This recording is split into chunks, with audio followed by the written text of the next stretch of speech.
സാധാരണ നിലയിൽ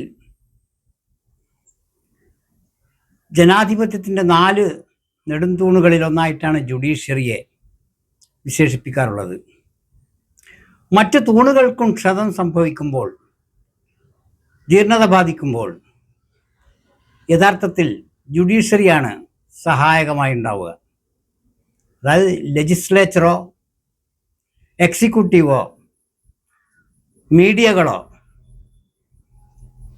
വഴിതെറ്റുമ്പോൾ അതിനെ ചോദ്യം ചെയ്യാനും നേർവഴിക്ക് നയിക്കാനും ജുഡീഷ്യറിയെയാണ് ജനാധിപത്യത്തിൽ പൊതുവെ ആശ്രയിക്കാറുള്ളത്.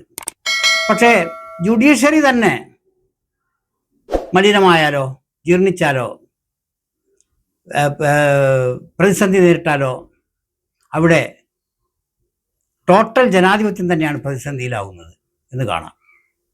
അതുകൊണ്ട് ജുഡീഷ്യറിയെ സംരക്ഷിച്ചു നിർത്തുക എന്നുള്ളത് ജനാധിപത്യ ബോധത്തിൻ്റെ അടിത്തറയാണെന്ന് കാണാം.